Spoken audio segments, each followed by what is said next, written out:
Welcome to our weekly blockchain gaming news roundup. I'm Jenny Jordan. With me is John Jordan. Today is Friday, the 6th of June, and we're going to go right into it. So this week, John, let's start off with sort of the current sentiment around Web3 games and why you've chosen this route of focusing on good blockchain game news. How did that come about? I mean, I just think that really for the past year or so, I mean, there's obviously news is always a sort of a mixture of sort of sentiment. There's people announcing stuff, and there's the wider crypto sort of sentiment as well. But I think particularly sort of the start of this year is when we started to see games sort of shutting down because they're running out of money. And actually, it's not like we're not covering it. We are covering it. We do have a list, sort of the blockchain games that are sort of shutting down or sort of moving to Web 2 or.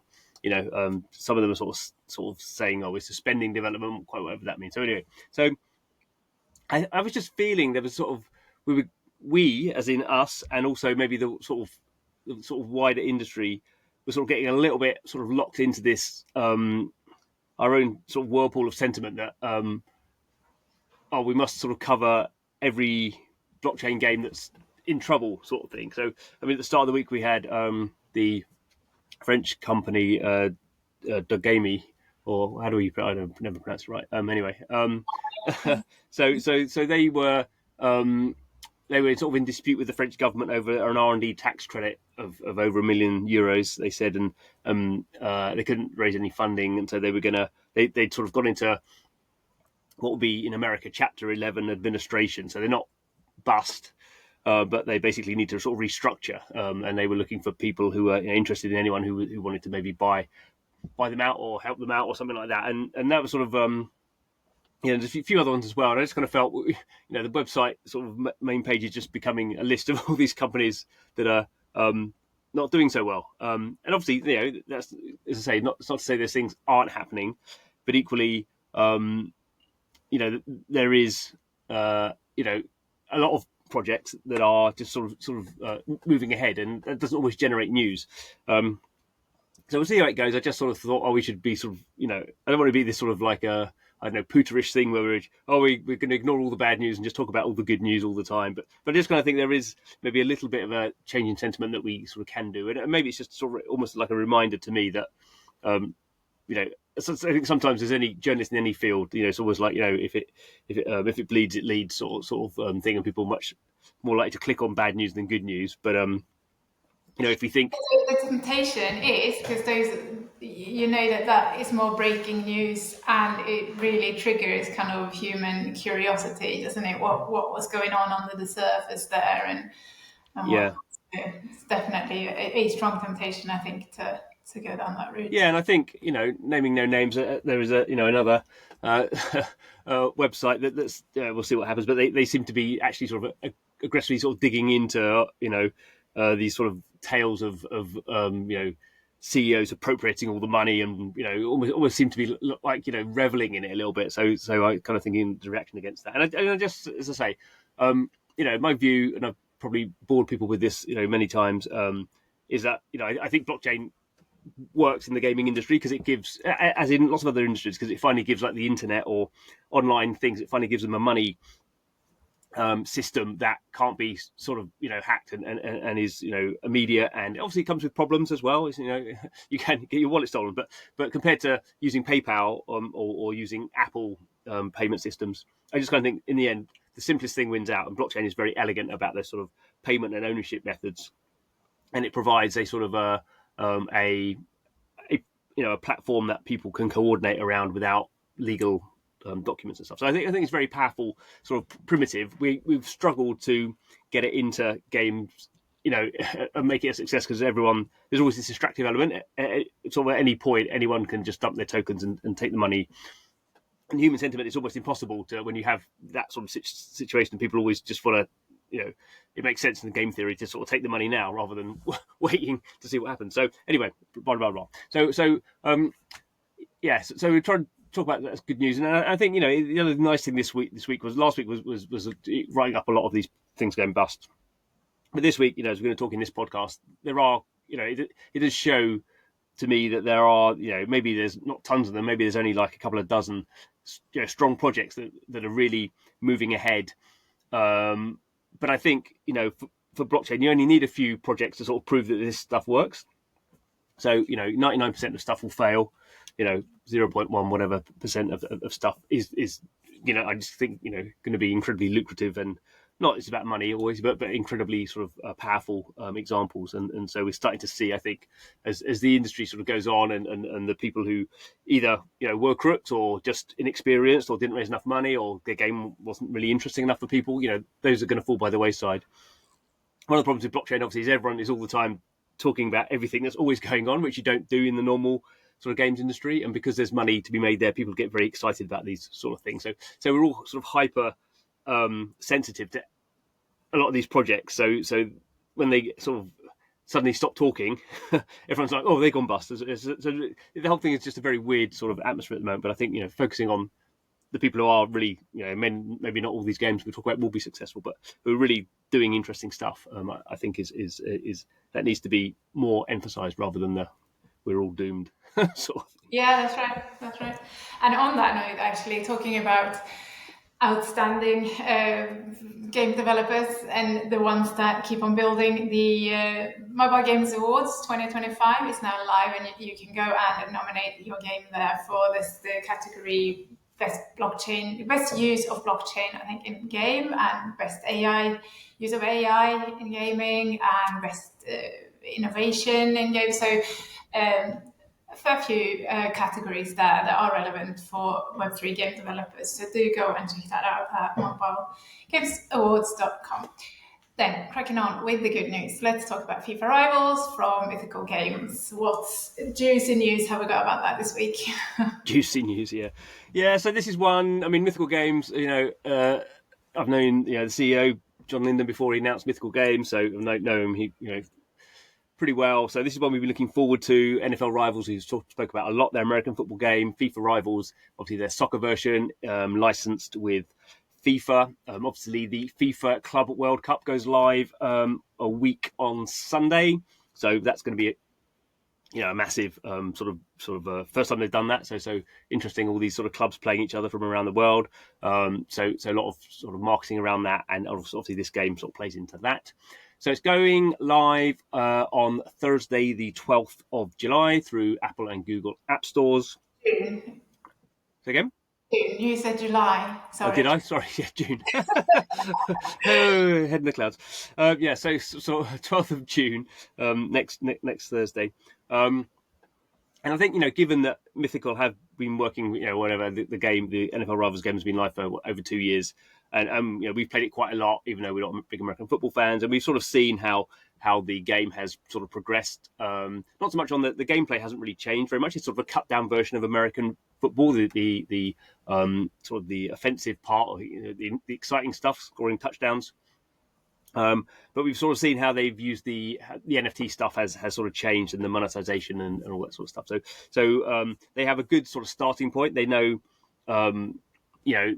well, we haven't played the game, but presumably you can make it. It's a very arcadey sort of football game.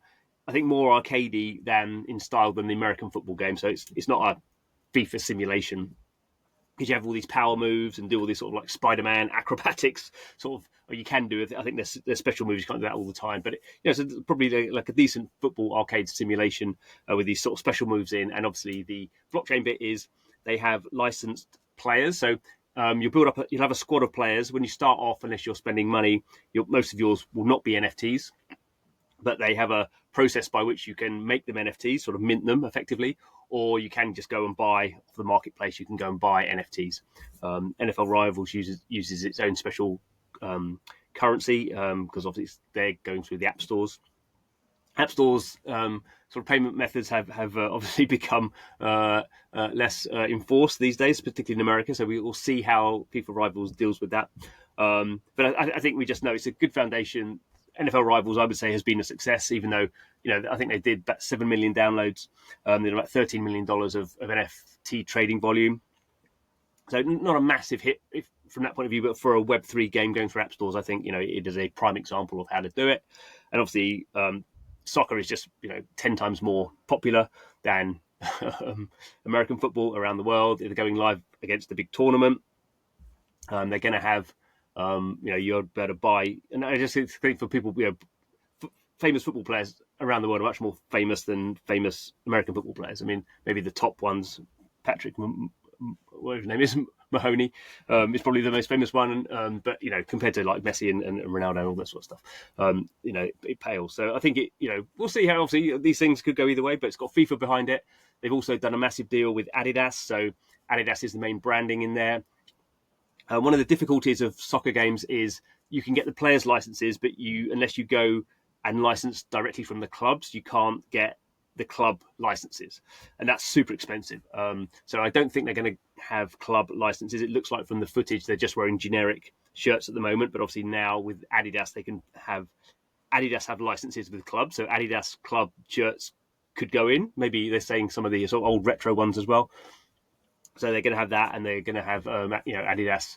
They're going to have sort of branded NFTs, and obviously Adidas have many hundreds of millions of people as well. And they just announced another deal with One Football, who are a big sort of football community as well. So it's just going to be, this is going to be a very, very promoted, marketed game. I'll be amazed if it's not doing, tens of millions of downloads, really. I'm sure there'll be lots of complaints. There will be people saying the game it's too arcadey, it's not like FIFA, and there'll be loads of people going NFTs killing the world, it's grift. I guess one of the issues could be it's almost too successful. So we have seen this with NFT games, I guess, or not so much NFT games, but with back in the day, Dapper Labs NBA Top Shot collectibles thing just exploded, and you just had lots of problems because. In that case, it wasn't millions of people, but enough people was, you could just make money just by sort of buying these packs, and the packs were selling out really quickly, and everyone was then selling everything off, and you could do 10x your money overnight, but you were sort of staying up overnight to try and get in queues, and then Dapper Labs actually got sued because people couldn't, they sold their cards off and then couldn't get their money out because obviously everyone, it became this sort of massive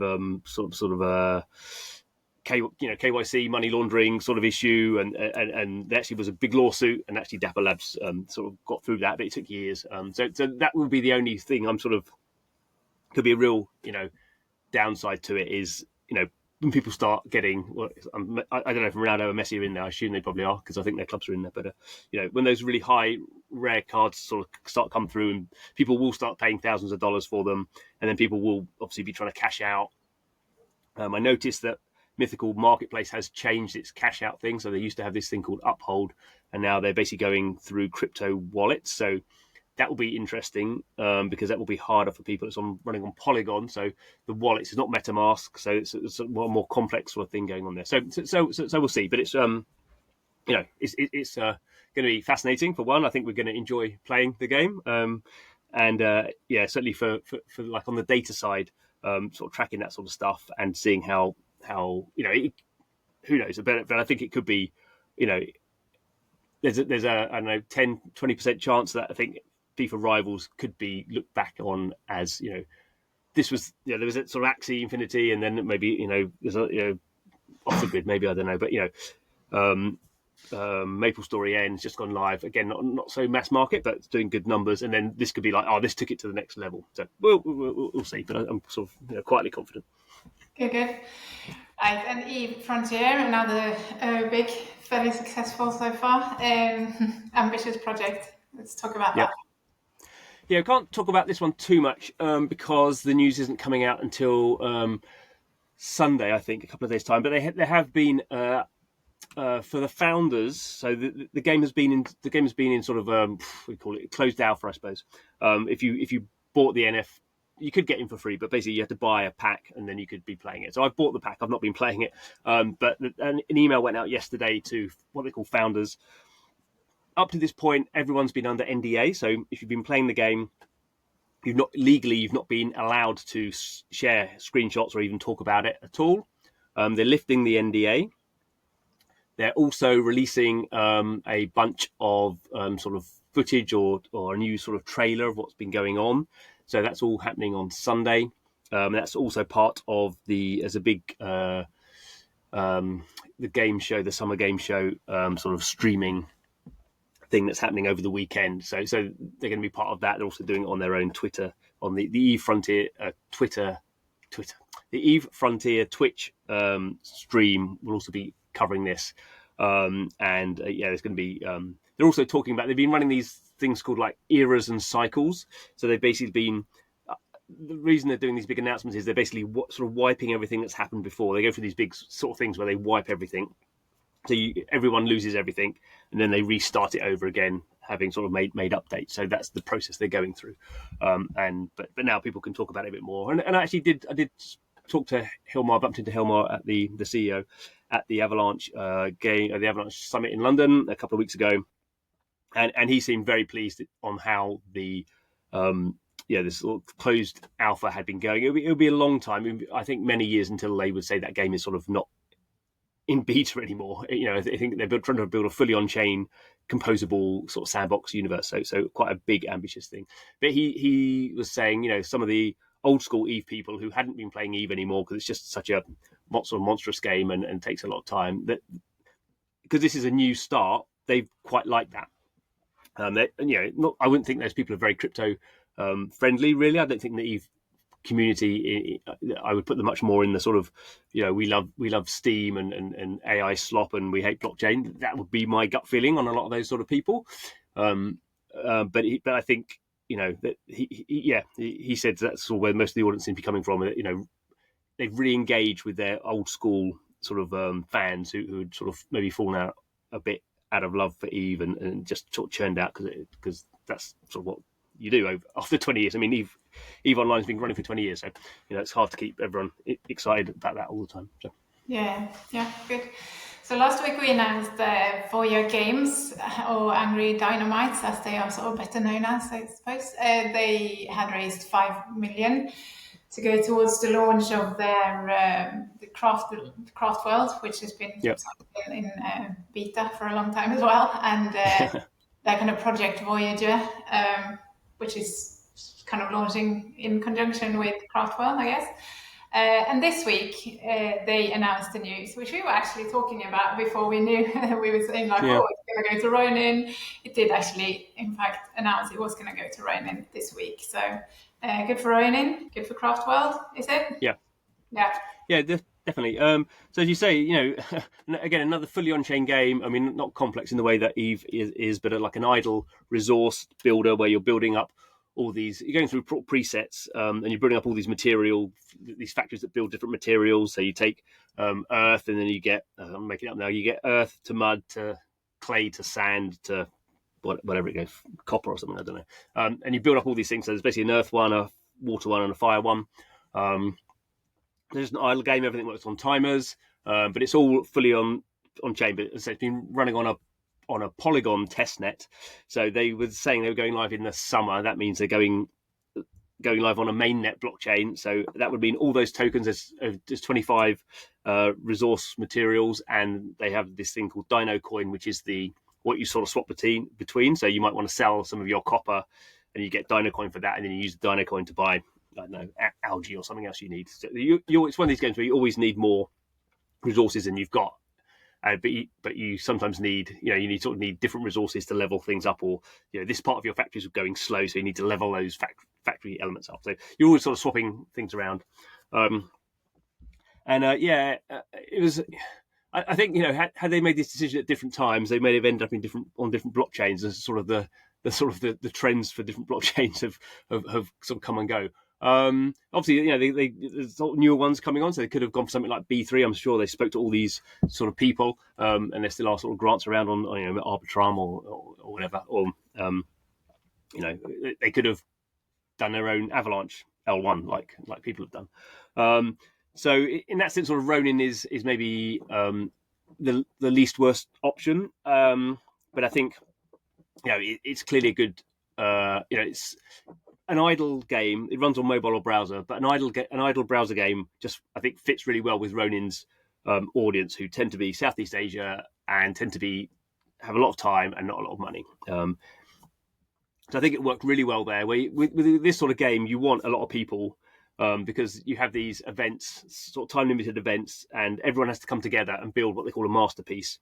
as quickly as possible. And that's sort of so you're building your own as a single player sort of level. You're just building your own factory and trying to get as much stuff as possible. And then these masterpieces arrive, and everyone has to sort of like put the resources that they have into there, and then you end up on a leaderboard. Basically, how much resource you sort of put in, then you get sort of the starter resources you need to sort of level up faster, and you get Dino Coin, and sort of the top people get NFT sort of badges as well. So that's it sort of works really well. And then also they sort of their monetization strategy is they have these time limited events with other sort of projects where the other projects will give away, say, tokens. So you could see it as a sort of a token launch pad sort of thing. So they've done a few of those, 3 or 4 of those in the past, not with terribly strong companies, I would say. But on Ronin, well, obviously you have all these game things. You could imagine, obviously, an Axie event happening and giving away, the problem Ronin has had is it's had loads of games last year that looked like they were going to do really well, and then basically everything fell away. So at the moment, there's Axie and Pixels, sort of the only games on there. Fishing Frenzy, sort of, on a DGen side, doing okay, but quite small. So it has a lot of people who are not doing very much at the moment. So this game is absolutely perfect for them. So it's definitely a win-win. I think it's good for Voya Labs, who I think, I know Ollie, the CEO, fairly well. I'm very impressed with him. He's worked in the industry for 10 years. He sold his company, the company he co-founded, to Ubisoft for a lot of money. So he's taken his time and done, I think, a really good job. I think people will look at this game and think it's simple, but having played it for over 2 years, you sort of find out the depth of it. Even like yesterday, I found another thing where you could do liquidity pools. So you could actually create liquidity pools of these tokens and things, So yeah, he's really gone through it. Yeah, it's pretty deep. It's not to say it'd be a success, but I think on Ronin, it will immediately be. I could easily see it being the most sort of the game on Ronin with the most daily active unique wallets. I could. It's just there's no. You just. As we often say, our kids are playing it, and in this case, it's not complicated. You start it off. There's a big green arrow. You hit the big green arrow. Then there's a timer. Then the big green arrow goes. Then the arrow goes green again, and you hit it. I mean, it's there is a lot behind it, but when you're playing it, it's it's almost like a hyper casual game. So really really good. Hope it does well for both of them. Obviously like Ronin and like Voya. I own some NFTs as well, so that wouldn't be so bad if it did really well. But I think again it shows blockchain. Idle games are a massive thing on mobile, but the problem with idle games is people always get bored in the end. It's very hard to keep people engaged in idle games because you're not really making a lot of strategic decisions. This has this nice idea of these sort of time limited events. So most of the time you're not doing anything, but then I've got to drop everything to try and get as high as I can on this leaderboard. But then the blockchain just adds all the time. You're not going to make you're not going to make millions. You're not going to make maybe tens of dollars out of this thing, but everything in there has value, and I think that just gives you. It doesn't solve all your problems as a game designer, but it just gives you a bit more on the retention, the long term retention side, because you can be bringing in these other other projects coming in are that they can be more generous in what they're giving away because they could be doing airdrops or it could be meme coins or whatever. There's always I think it's going to it's almost like the perfect mix of sort of very easy to get into the game, and the blockchain really adds something that you couldn't do in that genre without the blockchain. So, and I'm wearing the hat. So this is a limited edition NFT hat. I can't remember what NFT I had to burn. I got a hat and I got some socks, and they arrived. So it's fully blockchained. Brilliant. I was thinking of that actually when we were talking about FIFA Rivals and Adidas, and it'd be cool if they had some caps. We need to maybe about that. Yeah. Anyways, move on. Pixels, another game on Ronin, announced a somewhat surprising collaboration this week with Sleepagotchi and their game Sleepagotchi Lite, which has been on Telegram. And it's also on, what's it called? Line Next. The Line messaging platform. So anyways, Pixels have...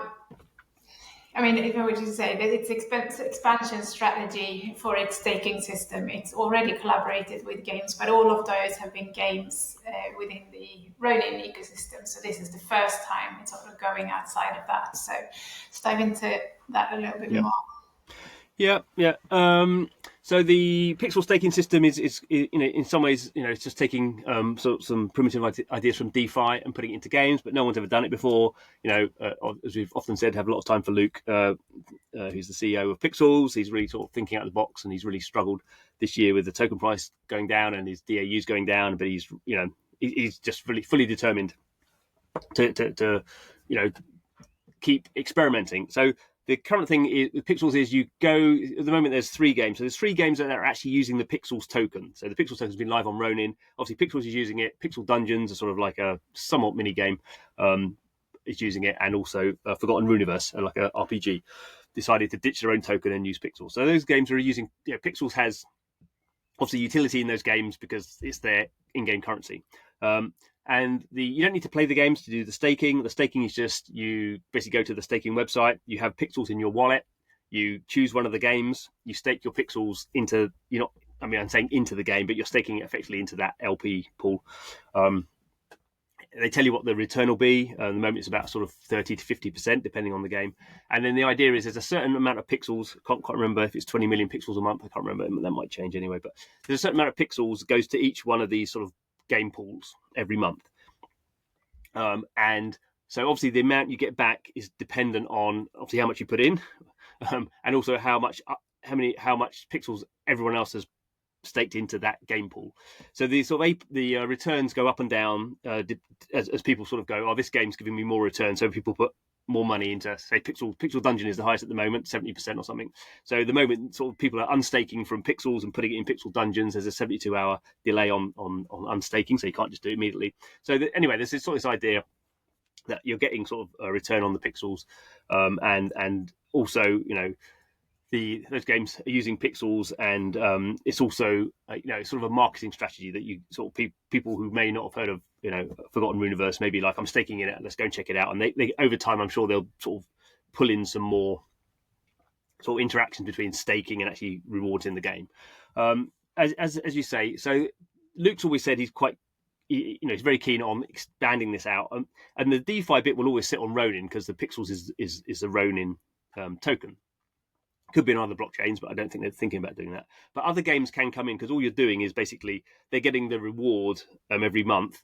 I mean, actually, they do it faster. It comes out every week, but the idea is fixed amount every month. And if you're staked, you just get that proportion of the Ronin. So Sleepagotchi, as you say, is currently there's a Telegram version of it, which is just a little companion app again. The real version's coming out in the next couple of months. It's a what we call it, sleep to earn game, I suppose. So those games can be a bit tricky. They're not really games; they're more sort of lifestyle apps. And the idea is it encourages you to get better sleep. I mean, quite how that's going to work, I don't know. Obviously, if you have a wearable, so I've got an Aura ring that gives quite good sleep data, I can connect that to Sleepagotchi, so that'll get good data for me. If you don't have a wearable, or you're not wearing a wearable when you're asleep, then quite how good it's going to be at tracking your sleep, I don't know. So there is a sort of we're not going to sort of go into Sleepagotchi because the thing's not out yet, and it's hard to know how that's going to play in. But what's interesting is this is a game that isn't on Ronin that's going to be sort of part of this, and obviously you get sort of cross marketing, and I just kind of think it's quite sort of forward looking of Pixels to do this, and I think they're quite aggressive. I think that they want a lot of games in there, and people sort of maybe only the top 10 will get this sort of pixel allocation, and then so you're sort of fighting, you're trying to get your community to come in and support our game, and you'll be rewarded, and so it becomes this sort of, again, a sort of a meta sort of DeFi system around gaming, where people don't have to play the game, but there's a lot of sort of benefits that can happen beyond just this sort of getting the return on pixels. And obviously what Luke really cares about is for people to do this, people have to come in and buy pixel tokens and stake them. So obviously pixel token is down 99%, or it's down a lot. But he just wants people to be, he wants to create utility for the pixels token outside of the pixels game, and staking it is obviously the one of the sort of basic ways to do that. Yeah, cool. Let's move on with some other good news. Talk about MapleStory Universe's Hennessy's blockchain that's on Avalanche. It's broken 70,000 daily wallets this week, so that's not bad considering it launched 3 weeks ago. No, it's getting on 3 weeks. 3 weeks now. Obviously, that's seen a boost since the launch of MapleStory N, and there's also been some fairly expensive NFTs for sale in there. So, dive into that a little bit more. Yeah. So it's just, say MapleStory N launched on the 15th of May, and it's got a little bit under the radar, I would say. I think partly because that's you can only play it in the UK and US and most places, Japan and South Korea, if you use a VPN. Obviously, some people don't have VPNs, and maybe it just causes it's an inconvenience to sort of like fiddle around with the VPN and whatever. But I think we'll look back and see this as sort of one of the big sort of news stories, one of the big games of the year. So they've not put out any official figures, but obviously you can just see it all on the blockchain. So as you said, this week it went over 70,000 daily active unique wallets. The Genesis blockchain, which runs the game and the marketplace. It's come down a little bit to about 60,000, but it's by far and away the biggest game on Avalanche. So there's other ones that's all off the grid and Beam and things like that. It must be getting close to kind of the most popular blockchain game in terms of wallets, apart from Axie. No, well, Axie is still over 100,000. Alien Worlds is still over 100,000. But yeah, it's definitely say top 5. Obviously there's some games that I don't really take seriously. So there's some games with millions of supposedly daily active unique wallets, but I don't look at those. So yeah, and obviously it's a very solid game because it's a sort of a remake of the original MapleStory sort of 2D side-scrolling RPG. A bit grindy. South Korean games tend to be a bit grindy, but MapleStory is a massive IP, done couple of $2 billion of revenue over its lifetime. So people who like it, and we're starting to see again, as you say, on the NFT marketplace, actually quite a lot of activity there. So I'm trying to think. 600,000 wallets, I think, have been active on the marketplace. Most expensive NFT. It's slightly weird because there's the in-game currency, and then there's obviously the dollar value of that, and the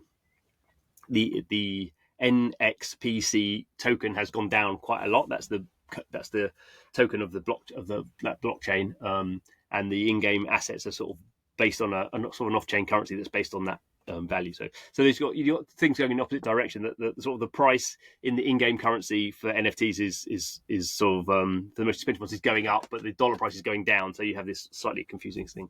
But yeah, we've seen over $10,000 items selling for over $10,000. The floor price for a character is about $1. That's sort of going down a little bit, but there's a lot of activity happening there, and I think you would expect to see that in the first month. People are trying to work out how to make money, and at the beginning of this sort of cycle for this sort of game, there's sort of a scarcity in general of items, because you get the items by playing the game and minting out your character, or going through the game and getting these items, and there's not so much of that at the beginning. Obviously, as more people start playing, the price of these sort of entry-level items goes down, whereas the price of the really rare things that takes time, a lot of time and potentially skill to do goes up. So you sort of have again like a it's not really a seesaw. It is a seesaw. Yeah, the cheap stuff goes lower in price, and the expensive stuff gets more expensive. So I think over the coming months we'll be looking more to see how expensive the items get, and I'm sure just as a function of time, we'll go from 10,000 to 100,000 at some point. Potentially those things are worth $1 million. So yeah, not really spoken about because everyone's writing about how blockchain games are going bust. But yeah, it just seems to be doing pretty well at the moment. So finally then, let's talk about Sparkball, which is part of the Sparkadia ecosystem from US developer Opti Games. It is coming to Somnia, which is not known for having many games. So I would say this is probably the first major title it's announced to have joined its ecosystem. It's got its own Chunked, which we have played quite frequently actually in our household. But so Sparkball is joining. It's coming from Solana, and then they moved to Monad, wasn't it? Or it was announced for it. and now it's for Somnia. I don't know if it's like exclusively coming to Somnia or if it's going to be cross-chain deployment. Yeah, I mean, it is. So, I mean, Sparkball isn't I don't think game we've ever really spoken about before. It's been around for a while. It's a sort of a first-time founder who, I have had a few conversations with back in the day, and he's just very committed to this sort of game idea that he had. He wasn't a game maker at all. He was sort of an entrepreneurial type chap, and he I think originally put quite a lot of his own money into making the game, and then managed to raise some money back in the sort of 2022 boom years for this. It's basically like what they call a sort of a sports brawler. I think originally it was more like a sort of a MOBA with sports elements, and it's sort of become a bit more like a sort of American football type game where there's this big ball. Well, maybe not American football, but anyway, a big. It's a four. Say again. Comparisons to Rocket League. Rocket League, yes, no, it's a good. Yeah. So it's a four versus four, and all the obviously characters have different attributes, and you're basically trying to get a ball, in a goal. So, so the game itself, a bit like Wildcard, is just a total Web 2 game. So there's no blockchain in the game itself, but then they have this idea of Spark. What's it called? I can't remember what they call the universe, Sparkadia or something. Arcadia. And that's sort of the sort of IP and the ecosystem, and that's where the blockchain sort of NFT type stuff fits in. I'm not sure about a token. I have to admit I haven't can't remember exactly how the blockchain stuff works there. But anyway, did you say it sort of when it launched, Solana was the place where everyone was launching and raising money, so that's just what everyone did. And obviously, Solana sort of crashed after FTX, so. And I'm not even sure they ever launched any assets, to be totally honest. I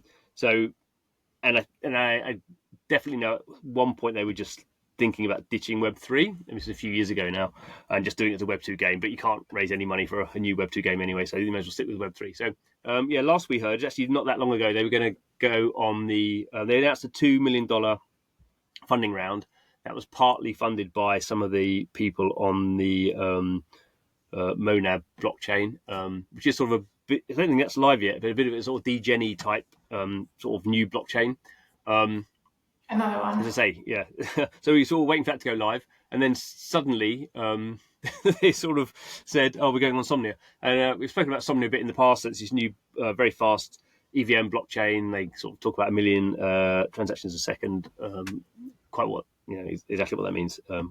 It doesn't really matter, but it's a very fast blockchain, and it's from the people at Improbable, sort of well-known UK sort of distributed sort of networking sort of bunch of guys, and they've been very bullish that they've got whether they exactly do, but they say they got like $250 million worth of money to invest in getting projects on their blockchain, and.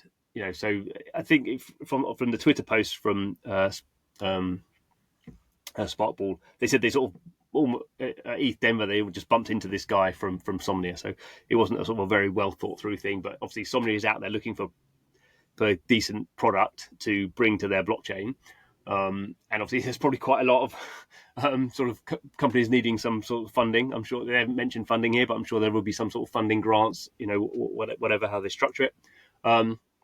And I think, you probably want a mixture of some weird degen games to get the weird degen people into what you're doing. But equally, you probably want some Web2 games with Web3 stuff around it. You probably want that in the mix as well. And I think, Sparkball have always been very focused on this is going to be a great game. So the Web3 has always been to a degree secondary to what they want to do.